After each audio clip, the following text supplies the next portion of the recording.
Okay, so what we're going to do in this video is recap where we left off and what should be in our notebook, and then we're going to take notes on the first 2 pages of section 19.2.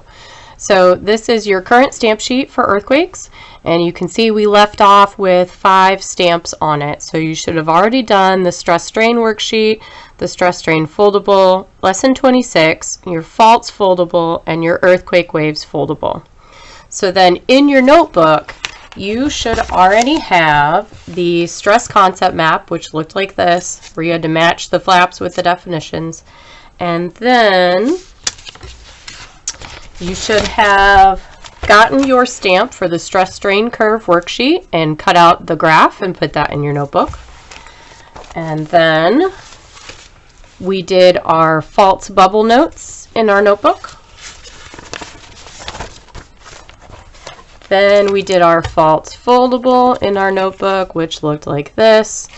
And then we did our earthquake waves foldable in our notebook. So we had all of that information. And now we are ready to take notes on section 19.2, the first 2 pages. So I've got, I think, 3 colors today. Of course, you don't have to use colors unless you want to. So we're just going to do traditional notes today, so no cutting or pasting needed. So 19.2, and the part that we read was all about seismometers. Whoops.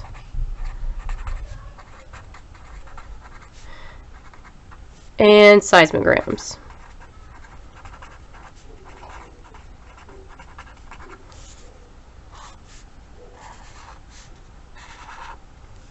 So let's start with a definition of those 2 words, because the first part of the word, of course, sounds the same. It comes from the Greek word seismos, which means shaking, but the endings of the words are different. Spelling issues this morning. Seismometer. This is the instrument itself that does the recording of the earthquake. So the seismometer is the instrument that detects earthquake waves.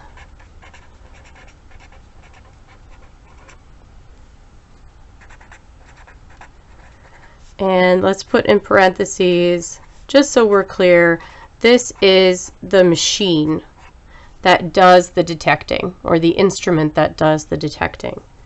The other word that we have was seismogram.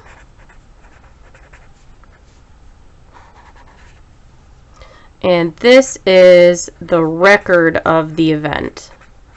So the record produced by a seismometer.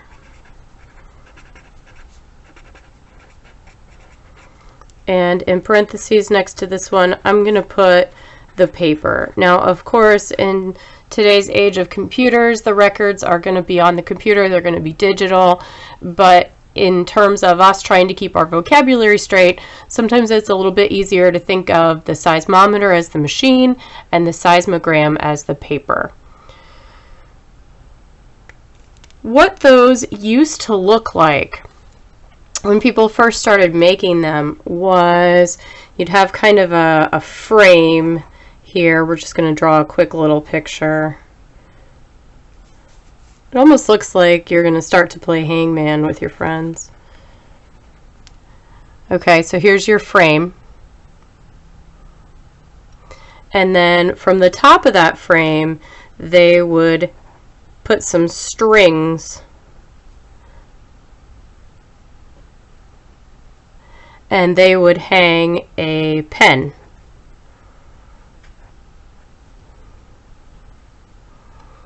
And then underneath the pen, there would be this round rotating drum that would have paper on it.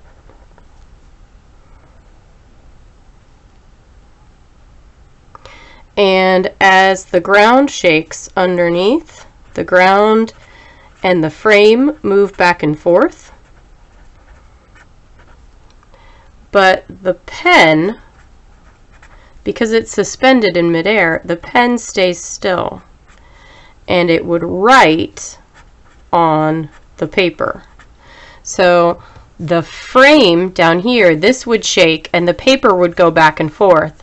But because the pen is suspended, the pen would stay still and it would make marks on the paper. And when you pulled that paper off of that round drum and looked at it, you would get kind of what looks like a graph. So here's your paper. And then let's make a 0 mark. And we'll put time down here on the x-axis. So as time passes, the pen would be mostly still, so it'd be drawing a straight line, and then the P wave would hit, and the drum would shake a little bit. And then you would see the marks kind of going up and down. And then there would be a little bit of a break. So this is the P wave here. And then the S wave would hit, and the S wave causes more shaking. So you'd see larger up and down marks when the S wave arrived. And then there would be a little bit of a break, and then the surface wave would arrive. And the surface wave causes the most shaking. So you'd see the biggest marks here for the surface wave. And this is how we can get information about how far away the earthquake was when it occurred, because the gap between the P wave and the S wave gets bigger as the earthquake waves go further from their starting location. So this, again, over here, this is the machine or the meter. Meters read things. This is the machine or the meter. And then on this side, this is the paper or the gram. Almost like an old school kind of telegram idea. It's that same word. So you would have the machine that takes the recording and the paper that it's recorded on, the seismometer and the seismogram. I'm going to switch colors here. You can use lots of data about earthquakes. So you would take all of these seismograms together, and from that information, scientists can create what's called a travel time curve. So that's what we're going to talk about next. The travel time curve is a graph. So when they take all of that earthquake information and they put it on a little graph of distance and time, distance on the x-axis, time on the y-axis, what you get are two curves. So there's a curve that's represented by the arrival times of the P waves, and a curve that represents the arrival times of the S waves. And what we can use this for is to provide the average, I'm going to abbreviate that, travel times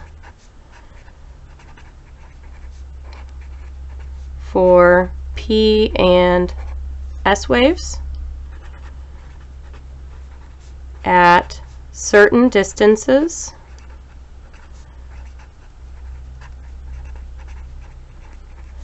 from the earthquake.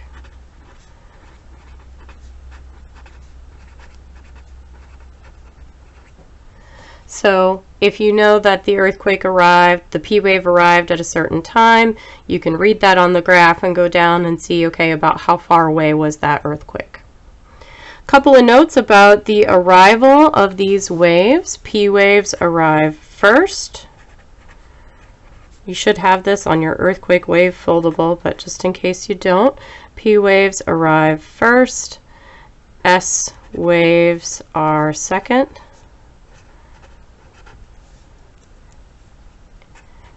And what you might notice about these two lines here on the graph is that the lines are pretty close together when they first start out, but as they go further away from the earthquake, those lines get further apart. There's a bigger time gap between the P wave and the S wave. So P and S wave arrival times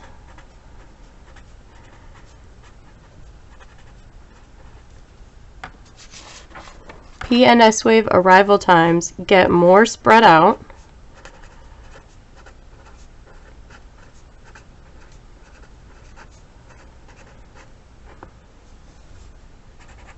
with distance from the quake.